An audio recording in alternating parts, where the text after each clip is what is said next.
We are live. Let's get ready to podcast. Fire it up.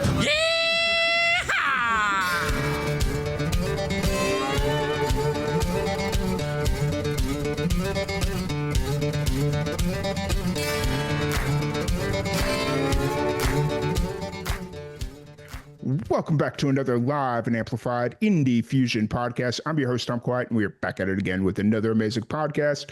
Today, we have a very special guest joining us. We have Rye Rivers. How's it going today, man? I'm doing well, Tom. Thank you. How you doing? I'm doing pretty good. It's Tuesday, and we're like on the precipice of breaking 100-year-old heat record. Oh, wow. Where are you at? Are you in? So I'm in Central Texas.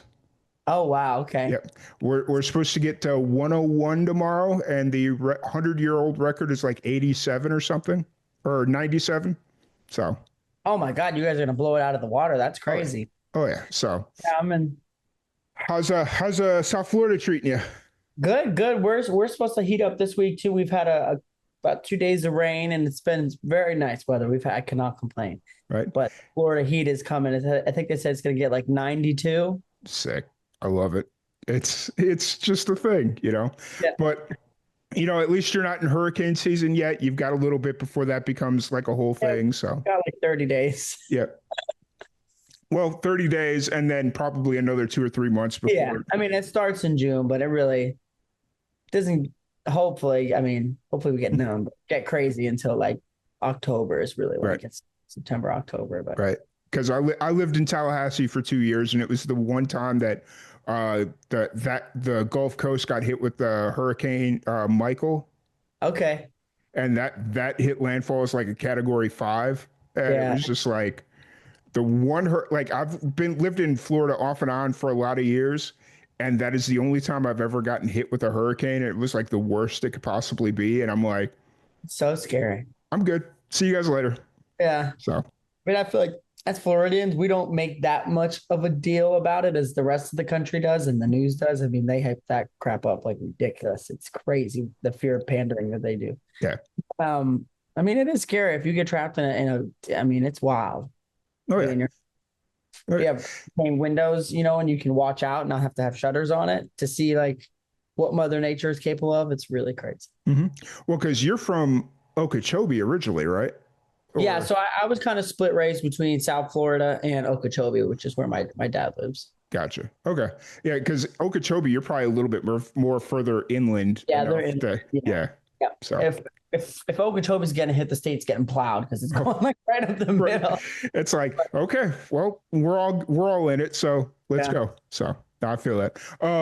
So who kind of helped get you into music? Was that more your mom, your dad, or both? Yeah. Or I really kind of had to find music on my own. I mean, it's something I knew at a young age that hit me differently than just being like infatuated or like romanticized about it. I knew it was something that was like in my being. It's something I loved, and it was something I wanted to do with the rest of my life. So I really had to find it on my own. I come from a non-musical family.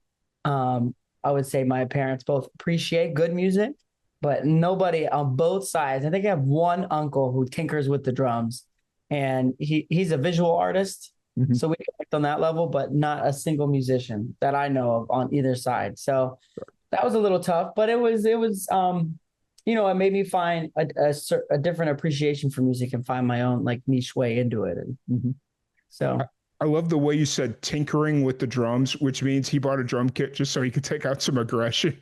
Yeah, maybe, probably. At least that's how I took it. It's like. That's a good way to take it. Because you want to piss off your spouse. You know what? I'm going to learn drums. That too. It could be that way too. So, that's funny. So when you were kind of going through the process of like, okay, music, that's something I'm into. Who were you listening to? Like musically, like what were you growing up on? Yeah, I mean, I always say everything but the kitchen sink. I think I had a pretty good diversified experience of music. I would say my dad was a lot of the country and classic rock side, and my mom was more of like the pop, soul, jazz, R&B stuff for sure. So nice. I always describe my sound as blue-eyed country soul because I love country, but I also love soul. And like when I sing and do like my riffs and runs and stuff, it's a lot of definitely they're kissing cousins. Right. Oh yeah, for sure. And it's one of those things where I feel like I say this almost any time we have somebody on the podcast. It's like, I feel like the genres nowadays just don't mean what they used to, For because sure.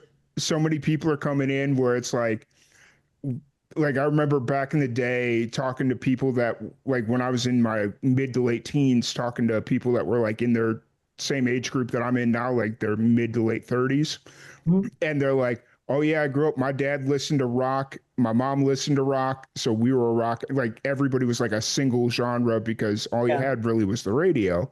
And Mhm. nowadays, it's just kind of like, "Oh, my mom, she was the classic rock, blues, country, just like all these different things." And I think it's starting to really showcase in the music that's coming out nowadays because yeah. Absolutely. I feel like as we evolve as a, as a species and a society, it's all, I mean, eventually it's all just going to go like this because especially the music industry, just with how it's changed. And like, as Mhm. you said, growing up, it was like, how'd you listen to music on the radio? Mhm. Certain channels and certain gatekeepers, and that's how they funneled it to you. Where to now, it's just like everywhere. It's on all your devices. You can find all kinds of different music artists, whether they have, 200 followers to 2 million. And it's just like, that's why I feel like it's just gonna make the art go like this, and Oh the yeah, genre you're force fed is not necessarily there anymore. yeah. Because you, as a listener, you have more avenues to be like, no, I like that, I like a little bit of that. I want to listen to this today, and then my playlist goes from white girl wasted to like hillbilly blues to like John Coltrane stuff like Yep. that.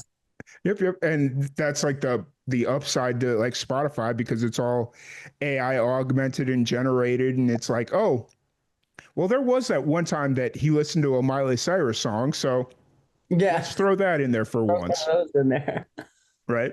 Absolutely. So, um, so when did you kind of start writing, recording your own music? Was that like right around pandemic time? Was that a little bit before? Where'd that all kind of? I would say writing. I've been writing since I was like a little kid. When I would say I actually got like my stuff together and like wrote like a legit song, I would say like middle school Okay. is really started like honing in on songwriting. And then I put out my first single in 2018. Okay. I do it all DIY. I'm not signed to a label or anything like that. So I do it all myself. So yeah, that was definitely a learning experience going through the whole process. But Right. yeah, I would say that's when I really started doing it. And then from there, I started getting with some serious co-writers and doing like real professional gigs and the experience of playing live, playing with the band, stuff like that. So Nice. And how, at that time, like when you were like really starting to cut your teeth and yeah. we'll say get into the industry, what was the scene like in South Florida then? Because Yeah. I know like the Keys and stuff, they've always had like a really interesting scene.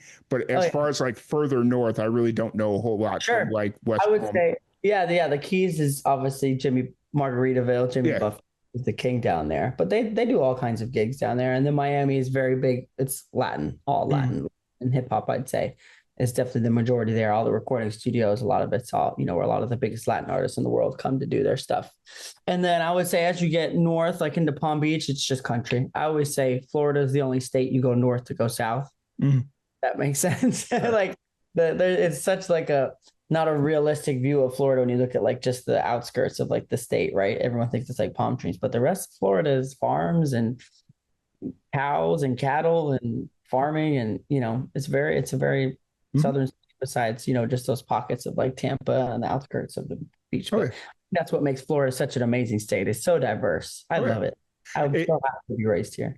Oh yeah, it's one of those things where like I learned that lesson firsthand when I was living in Tallahassee, and I'd come down to north of West Palm Beach to visit my parents, and every once in a while, like the turnpike would be just like stupid backed up because Disney was doing Yeah. something or whatever, and so I'd have to go around the south end of Lake O Uh-huh. because it was quicker. Like it was like way out of the way, but it was quicker at the time. And I Absolutely. would go through some of the like the most remote towns I've ever seen in my life. Yep, like Belgrade, Punta Gorda, and stuff like that. Oh Oh yeah. yeah, Oh yeah. So it just going from like the tourist attraction that is Orlando, even Tampa to a certain degree, and then just going into like these little small towns, it's like, yep, okay, everything you just said checks. yeah. I'm born and raised here, so but I that's why I love Florida. It's just so diverse, the culture, everything here. I mean, you can be on your boat, you can be hunting and fishing, you can Hmm. be diving the springs, you could be going to Disney, you could be at the theme parks. So it's really cool state. I love it. Oh yeah, for sure. And so are you recording your music or like whether it's early on or now, are you recording your music in Florida or are you going up to Yeah. Nashville? So I cut my teeth down here. So, kind of learning the whole recording process and building like my kind of somewhat of my beginning stages of a team was in Florida. But yeah, it's all in Nashville. I do all my recording up there. Try to write it's just the mecca. And, it's just the best musicians and stuff in the world are there. So the Florida music scene, it's cool again for Latin. It's really cool and hip hop and stuff. But as far as like, I would say the scene down here, it's very gig heavy. So it's like a lot of musicians just trying, working on gigs and stuff. It's not like that artist community Mm-hmm. that Nashville, where it's like songwriters and producers and stuff like that, especially country music. And Right. It's easy to gig through Florida, but it's not easy to stay in Florida as a musician. I would say so, yeah. If you're just looking for that artist community, nowadays technology, there's really no excuse. You can kind of do it wherever, Mm-hmm. but to be like in those rooms every day and have that, real artist community around you, I would say Nashville, it's just totally different than here. Fair. Fair. I totally understand. Um, and so where are you kind of at creatively right now? I know you got a new song coming out here at the end of the month, which is Yeah. exciting. What can you tell us about the new song? Dude, I'm so excited for that song. It's changed my life already in so many ways, and it's not even out yet. It's what I always knew I wanted to go to Nashville. I don't know. I feel like as a young kid, there was something that just drew me there, probably because I love music and it's a lot closer than LA. So I knew, and I being a country fan, I knew I've always wanted to go there, and that song brought me there, for real, like legitimately, and from that song, I was able to build the team that I have now in Nashville. And it's already opened so many doors and, showed me things in music that I've always wanted to do. But that's the backstory of the song. But yeah, it comes out May 30th. We shot the music video on my dad's farm in Okeechobee, which I always think is a really cool thing to tell people because it's just super authentic and it's all where I grew up. So it's super exciting for people to share that and be able to share that cool part about me with the world. But yeah, it comes out May 30th. It's called Kiss a Cowboy. I got the idea for the song actually came to me originally. We were at Tortuga Music Festival, which is a music festival they do here in Fort Lauderdale, literally on the beach. Like the tour buses are like 30 feet from the ocean. They have to build, like all these platforms on the sand and stuff. And we were there watching, I think it was like Russell Dickerson or something. And my friend was like, "Oh, what would it be like to kiss a cowboy?" And I was like, "Oh, that's an interesting idea for a song. There's a song in there somewhere." So that was like Thursday. It's a 3-day festival, right? So I sat on the idea all weekend, got home Monday, and just wrote the song. It was like the easiest song I've ever written. So yeah, that's kind of the story of Kiss a Cowboy and how it came to be. Nice. I dig it. It's and so I'm guessing that was last year's Tortuga. Yeah, yeah, because it just happened in April, so it was the one before that. Yeah. Mhm. I was sitting there trying to remember when Tortuga was because when I lived in Tallahassee, I tried to go one year and it was just like April was, especially in Tallahassee. It's so hard to get out of Tallahassee in April, especially for what I do is work. It's like I'll just have to miss it. But yeah. Yeah, well, you should definitely go one year. It's a really fun festival and it's right on the beach, so it's super cool. Oh yeah. I'll go to Gasparilla. Okay. Yeah, over in Tampa or is Yeah. it Funny technically enough, in, Floridian. I've never been to that. it's so they moved it. I've not been to it since they've moved. Uh-huh. Before they were like right on like I guess one of the intercoastal waterways in a park, and it was really cool because it was like right next to a children's museum, so you had all the parking in the world you ever needed, and it was just like easy to get in and out of. But now they've moved it somewhere, and it's like, I don't know. So Yeah, I don't know. That it, sounds wishy-washy. right. The investment to go there. Right. I mean, it's cool. Like Florida's got some really cool music festivals, Yeah, which I'm not telling you anything you don't already know. So, sure. so you sat on it at Tortuga last year. How long did it take before it actually like became a song? Yeah, so I wrote the song. I wrote it in April, and then it's really cool that process how I got to sit on that song because I just started performing it like all over. I love performing. That's like the main thing I love about being a musician is just Mhm. connecting with people and the energy and the exchange, of that. So I just started performing that song all kinds of different places, just seeing people's reaction to it. I love to test songs like that. Like, oh, okay, the crowd liked it. All right, that one didn't go over so well. It was just Yeah. whatever. So that was cool. So yeah, I sat on it, performed with it for a couple of months, and then I finally found a producer in Nashville, Trey Bruce, uh, who I wanted to, we workshopped the song together and kind of went through it, and we started producing it, and yeah, that's how it came to be. So it was a cool couple of months, going through that process and how the song came to be. Sweet, sweet, sweet. So are you working towards a bigger project with this, or is it just kind of singles for right now? Right now, we're just building the fan base. So singles, obviously, I always had the point of view that, you don't put out an album until you have like a solid, Yeah. you're touring and stuff. And it makes sense because it's super expensive, especially I'm doing this all on my own. Right. So I have a great team, don't get me wrong, but you know what I mean? Oh yeah. I don't have a big table bank behind me funding it all. So Well, it's also one of those things I tell a lot of independent musicians, like an album, like, because that's always kind of the question, especially nowadays with Spotify, is it's like, do you do singles? Do you do albums? Do you do short or smaller projects like EPs or whatever? And it's like, unless you're touring, like, and I mean, exactly. I don't mean like you're doing like Red Rocks and doing like all these amphitheater, like bigger things. Like, I mean, you could literally be going bar to bar in 20 different states. As long as you're out touring, playing 5 to 7 Yeah. shows a week, Yeah. the album's not worth it. Like, you have to, yeah, just you have to be playing in front of a new crowd every night. So, Absolutely. And I think I hold like a high regard to an album. Like if would love to do one, don't get me wrong, that definitely is on my board to do. But I agree. Like I look at it as like, you have to earn that. Like you don't put an album out just to put it out and okay, these are 7 songs I've been sitting on, I want to put it together. Like it's, there's a whole thing that goes along with it. oh So yeah, for sure. And it's one of those things where an album, like especially nowadays, you're going to release an album or you're going to release a single, and it's going to react the same way. You might get some more views initially off the album, but say it takes you another 9 months to produce a full another album. If you have like a 9 song EP and you release them every 6 weeks, mhm. like it's a net positive just to do singles right now, especially if Yeah. you're not out playing 7 days a week in a different Yeah. city. No, the industry has changed for sure and people's attention span has changed for sure. So Yeah, absolutely, absolutely.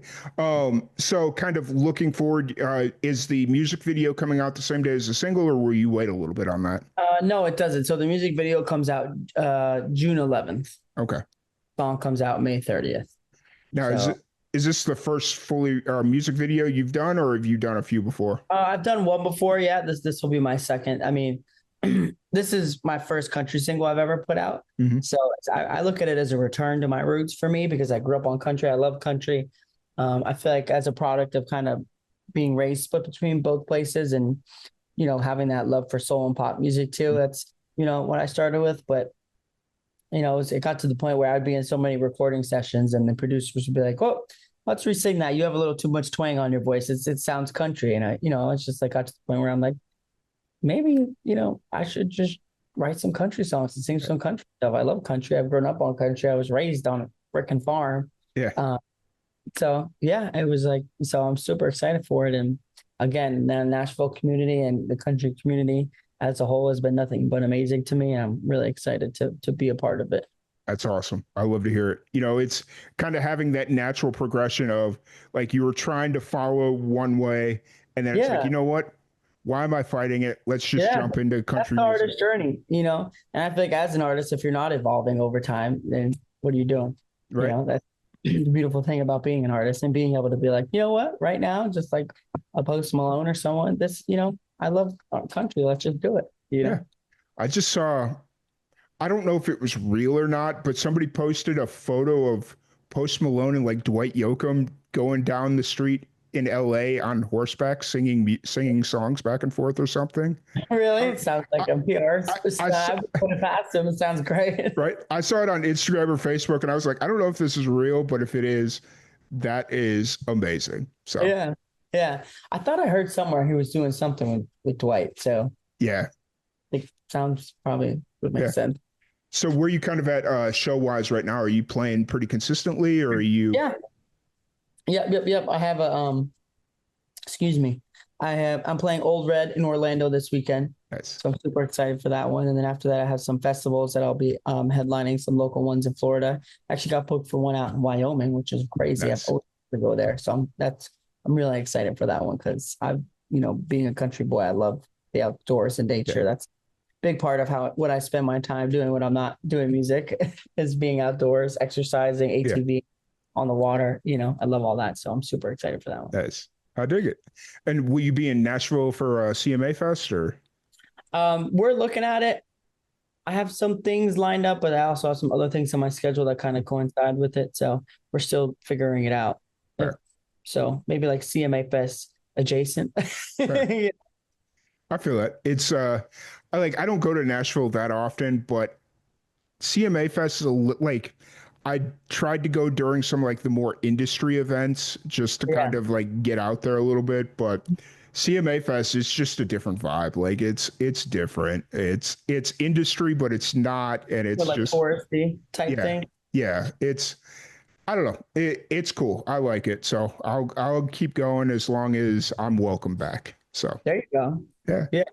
Sure, it's so a really cool experience. I would love to do it one day. I've never been for it, so that's definitely on the board for sure. I would nice. like to go back when I'm invited back or playing it. Yeah. That would be cool. And that's always kind of the hardest part, especially as a musician. It's like, as a fan of music, it's like, I'm sure you love to go to shows when you can, but Absolutely. it's also kind of like, as a professional musician, it's like you got to find that balance of, am I going because I actually want to go, or am I going because I'm hoping that like one day I'll get booked at this venue or something, Yeah. So Which either way is fine, but it's just like whatever, works for you right now in the moment, mhm. whatever. If your resources, you know, it doesn't make sense for you to go just because you're going to enjoy it. And it like makes more sense to go maybe a different week because I have a recording session or like a writing Mhm. session or something like that. That's kind of where I'm at with it Oh right yeah. now, you know? For sure, for sure. Are you where are you at creatively right now? Are you kind of writing, or are you just more focused on like this release and then you'll figure out the next steps after that? No, I try to write every day. I'm always writing. And Sweet. it's never like, that's just how I am. I wake up every day. Fair. Fair, fair. I didn't because like I mean, obviously I talked to a lot of songwriters, so I don't know. I know a lot of them they go through like seasons or ebb and flow of like, oh, okay, I'm not in the writing mood, so I always kind of get in the habit of asking. Sure. No, I definitely could see that. I feel like that's maybe attributes to how surrounded you are with other writers too. Mhm. Like, because I feel like, it's one thing to write on your own, and don't get me wrong, you can write a lot of good songs on your own, but I feel like being in that collaborative setting where you're around other writers Mhm. pull you out of that like writer's block era, For sure. Oh yeah, I 100% agreed. So, but I don't want to keep you here too much longer. Yeah, For people that want to pre-save the new single, check out shows, all that fun stuff. Where's the best place to find you? absolutely. I would say my website, it's ryrivers.music. It's probably, for everything. And don't get that confused. People are like, dot music, what does that mean? I'm like, yeah, it's a new thing. It just came out this year. Don't ask me all the technical questions, but I know my domain is dot music. And it's like a new thing for music creators where it Mhm. gives you legitimacy and there's all kinds of fun things you can do, which I have Mhm. not had the time to figure out yet. But either my website or socials, it's at the Rye Rivers. So at the RY Rivers. Nice, awesome. Yeah, Yeah. the website thing, unless it's .com, a lot of people are just like, I don't get it. Yeah. Well, I have both domains. So Uh, ryrivers.com.music both take you to the same place. Awesome. But really appreciate your time. Thank Yeah. you so much for sitting Thank down and you. chatting with me. Likewise. Thank Yeah. you. It was a pleasure. I enjoyed this very much. Yeah. And thank you everybody for tuning in, and we will catch y'all later. See y'all.